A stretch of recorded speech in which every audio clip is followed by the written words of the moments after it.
Hello, welcome to on H invest study circle. चलिए हम बात करते हैं यहाँ पे। यहाँ तक हमने पिछले वीडियो में कवर अप कर चुके थे और हम इससे आगे अब इसमें करेंगे। तो इसमें हमको देखने को मिलेगा, यहाँ पर हम देखेंगे जो आप जो है सो, जैसे कि अगर हम बात करते हैं ट्रेपीजियम का, तो ट्रेपीजियम को हम फॉर्मूला जाने थे और ये भी बताया था ट्रेपीजियम होता क्या है। तो वैसे जो भी हमारे पास क्वाड्रिलेटरल होगा जिनके अगर दो साइड्स आपस में पैरेलल है, मतलब किसी भी दो साइड्स, ये दोनों अगर आपस में पैरेलल है, then we can say that this is a trapezium. Okay, तो यहाँ से हमें ये पता चल जाएगा ये ट्रेपेजियम है या नहीं है। इसके बाद में बात करें ट्रेपेजियम में आप शेप साइज कैसे भी हो जाए, कोई फर्क नहीं पड़ता है। आप वही फार्मूला हमारा चलेगा, कौन सा फार्मूला होगा, 1/2 into sum of parallel side into height, और उसी के बेसिस पे जो है सो हम आगे सॉल्व करेंगे। चलिए यहाँ पर अगर हम फार्मूला की बात करते हैं, ट्रेपीजियम का ये हमारे पास फार्मूला है ना। ए और बी क्या है, अगर किसी को इसमें कन्फ्यूजन होता है तो ए और बी कुछ नहीं है आपको। अगर ये हमारे पास एक ट्रेपीजियम है, ठीक है, तो अगर हम इसको ए कहते हैं तो ये दोनों पैरेलल साइड को जो है सो ए एंड बी नाम दिया गया यहाँ पे। जैसे अगर इस क्वेश्चन में हम बात करते हैं, अगर इसका एरिया फाइंड करना है हमें, तो हम क्या करेंगे, 1/2 into sum of two parallel side, sum of parallel side भी कहते हैं। तो सम ऑफ पैरेलल साइड में कौन कौन आ जाएगा, ये 6 और ये 16, ये दोनों आपस में क्योंकि पैरेलल है तो इस दोनों को हम क्या लिखेंगे, 6 + 16, और मल्टीप्लाई हाइट कौन सा है, तो ये 5 हमारा हाइट है, तो मल्टीप्लाई 5 करेंगे। अगर हम इसको करते हैं 1/2 इंटू कितना आएगा, 22 × 5, अगर आप इसको रिड्यूस कर देते 11, और आंसर कितना आ जाएगा हमारे पास 55 मीटर स्क्वायर, और सेंटीमीटर यहाँ पे दे रखा है तो सेंटीमीटर स्क्वायर। चलिए इसके बाद में अगर हम बात करते हैं आगे, नेक्स्ट में क्वाड्रिलेटरल के बारे में हम जान गए थे। क्वाड्रिलेटरल में क्या होता था, तो 1/2 into D into H1 + H2। ये डी क्या है हमारा, तो डी जो है यहाँ से यहाँ तक का डायमीटर है, ये वाले जो पार्ट है ये डी दे रखा है। और इस डी को हम इसलिए यहाँ पे लिखे हैं, 2 बार लिखे हैं, क्योंकि यहाँ पर डी जो है इस वाले ट्रायंगल के लिए भी सेम होता है और इसके लिए भी सेम होता है। और ट्रायंगल का एरिया क्या होता है, 1/2 into base into height, 1/2 into base into height, और दोनों में डी कॉमन था इसलिए डी को कॉमन ले लिए, और कॉमन लेने के बाद में हमारे पास आ गया 1/2 इंटू डी और H1 + H2, क्योंकि हाइट 1 यहाँ से और हाइट 2 यहाँ से, इस दोनों का सम। चलिए, तो ऐसे अगर क्वाड्रिलेटरल आ रहा है और उसमें अगर आपको पूछ दिया है किसी भी क्वाड्रिलेटरल का जो find area of the quadrilateral, और अगर दो परपेंडिकुलर डिस्टेंस दे रखा है, याद रखना जब भी परपेंडिकुलर डिस्टेंस दे रखा होगा सिर्फ उसी कंडीशन में हम जो है सो इसको ऐड कर सकते हैं, अदरवाइज हम ऐड नहीं कर सकते। क्यों, क्योंकि हाइट जो होता है वो किस बेस पे परपेंडिकुलर होता है, तभी हम इसको हाइट कहते हैं। Okay, now move to the next. इसके बाद में हम जानेंगे, यहाँ से अगर हम बात करते हैं आगे, तो यहाँ पे देखो आप, देखो जो क्या होगा आपको, यहाँ पे जो फॉर्मूला दे रखा है क्वेश्चन को सॉल्व किया हुआ है, ये क्वेश्चन है हमारे पास। और 1/2 into H1 + H2 into D, D आप आगे लिखो पीछे लिखो, मल्टीप्लाई में कोई फर्क नहीं पड़ता है, क्योंकि 2 इंटू 3 भी 6 होता है और 3 इंटू 2 भी क्या होता है, 6 होता है।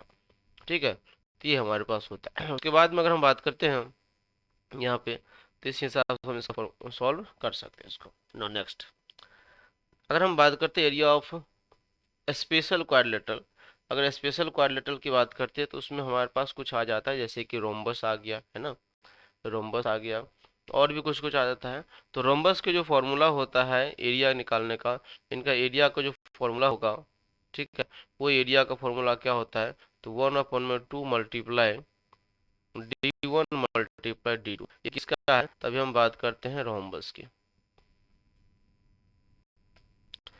अब आप कहोगे जो सर रोम्बस जो होता है, आप कहोगे सर रोम्बस किसको कहते हैं, सबसे पहली बात, तो रोम्बस हम किसको कहते हैं, किसको हैं, तो रोम्बस हम कहते हैं किसको, जिसकी ऑल साइड्स आपस में क्या होगा, इक्वल होगा। All sides, quadrilateral which has all sides are equal, तो आपके दिमाग में एक चीज आ जाएगा, ओ हो, इसका मतलब ऑल साइड इक्वल, तो आप फिर तो स्क्वायर को भी रोम्बस कह देंगे। बिल्कुल जी हाँ, स्क्वायर भी हमारा एक हिसाब से रोम्बस में आएगा, ठीक है, लेकिन हमारा ये वाले टर्म जो है रोम्बस नहीं होगा। तो कह रहे हैं rhombus is the quadrilateral all sides are equal and parallel but not at the right angle, लेकिन इस पर राइट एंगल नहीं होता है। अगर इसमें राइट एंगल हो जाए, ये अगर मान कर चलो इसी रोम्बस को हमने थोड़ा सा सीधा कर दिया, और इसको सीधा करके ऐसे कर दिया और साइड इसका क्या कर दिया इक्वल। तो जब यहाँ पर राइट एंगल बन रहा होगा, 90 डिग्री बन रहा होगा, तब ये क्या कहलाएगा, स्क्वायर कहलाएगा। क्या कहला जाएगा, स्क्वायर कहलाएगा।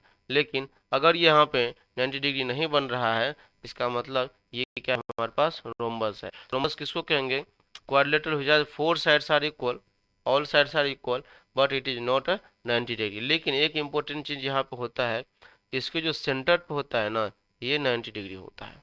इस बात को ध्यान रखना आप, क्योंकि कभी कभी हमें क्या करेगा, ये साइड यहाँ से नहीं देगा, है ना, और ये दोनों अगर डायगोनल्स दे रखा है, तो सेंटर पे ये 90 डिग्री होता है, और क्या करता है, बाइसेक्ट भी करता है ईच अदर।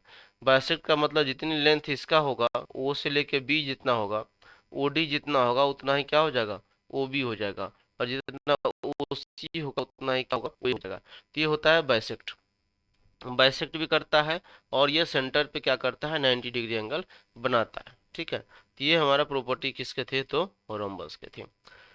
रोम्बस के फॉर्मूला अगर हम बात करते हैं, तो इसके पास हमारे दो फॉर्मूला है।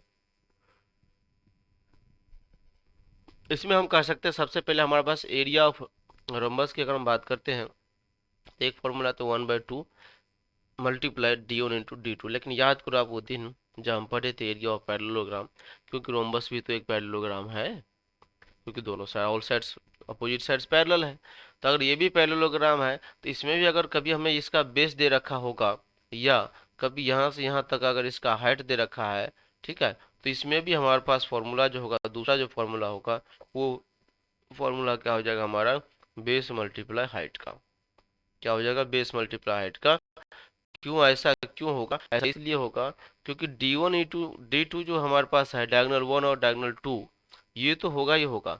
लेकिन कभी कभी क्या करेगा आपको क्वेश्चन में, यहाँ से हमें हाइट दे दिया है, ठीक है, एक डायगोनल्स दे देगा, एक साइड दे देगा, पूछेगा दूसरा डायगोनल्स निकालो। तो हो सकता है इसका यूज करके हम एरिया निकालें, इस एरिया में अब इसको यूज करके, और इसका कोई भी चीज, जो चीज अननोन होगा, उसको हम फाइंड आउट कर सकते हैं। ठीक है, तो ये करना है। चलिए अब हम बात करते हैं दूसरा। ये आपको समझ में आ गया होगा मुझे लगता है। तो ये किसका था, रोम्बस का। रोम्बस में कुछ नहीं पड़ा, ऑल साइड इक्वल होता है, परपेंडिकुलर नहीं होता है, पैरेलल होता है, अपोजिट साइड पैरेलल होता है, और जो है डायगोनल्स होता है वो बाइसेक्टर होता है इस अदर का। चलिए एरिया ऑफ, अगर हम पॉलीगन की बात करते हैं और आप इसकी आगे आगे अगर हम बात करते हैं पॉलीगन, जैसे कि हेक्सागन हो गया, कोई भी हेप्टागन हो गया, तो उस सब में एरिया का कोई डायरेक्ट फार्मूला आपको नहीं मिलेगा। ठीक है, जैसे क्योंकि पेंटागन, हेक्सागन, इस सब का डायरेक्ट फार्मूला ऐसा नहीं मिलेगा हमें, क्योंकि उसकी साइज जो है सो वेरी कर सकती है ना। तो उसके लिए क्या करते हैं, उसको फाइंड करने के लिए हम क्या करते हैं, उसको ना पार्ट्स पार्ट्स में डिवाइड कर देते हैं। सिंपली सी है, अगर यहाँ पे देखो आप, एक हमारे पास दे रखा है, एक ऑक्टागन दे रखा है, ठीक है, अगर कैसा भी हमें शेप दे रखा है, कोई घबराने की कोई जरूरत ही नहीं है। क्यों, क्योंकि इस ऑक्टागन में क्या किया, ये हमारे पास यहाँ से यहाँ 3 दे रखा है, तो ऑब्वियसली है ये भी 3 होगा, कोई शक इसमें नहीं सक। और यहाँ से यहाँ भी तो ये क्या होगा, ये भी तो हमारा 10 होगा, यहाँ से यहाँ 10 होगा। तो हम क्या करेंगे, अब ये भी कितना होगा, ये हमें पता नहीं है अभी, मान के चलिए। लेकिन अगर हम इसको पता करना चाहे तो पता हम कर सकते हैं। कैसे पता कर सकते हैं, चलिए करते हैं।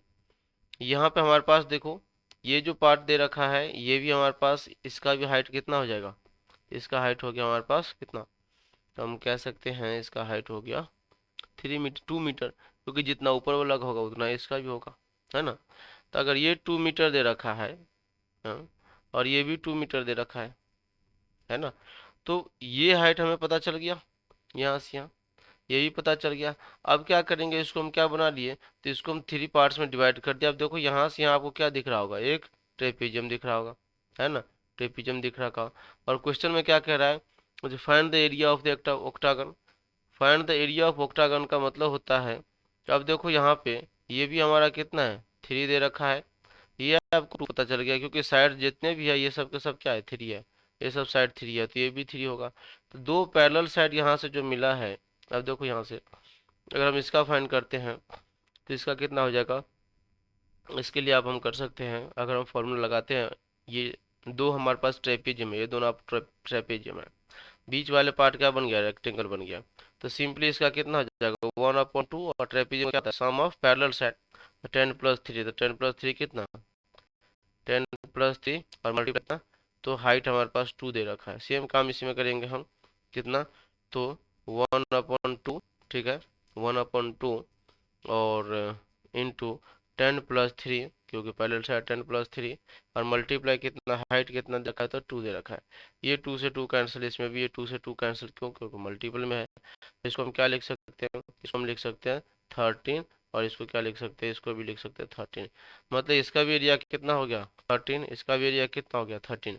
और बीच में हमें दिख रहा है कैसा, एक रेक्टेंगल। बीच में अगर रेक्टेंगल दिख रहा है तो रेक्टेंगल का जरा बताओ एरिया, तो हम जानते ही हैं एल मल्टीप्लाई बी, तो कितना हो गया 10×3।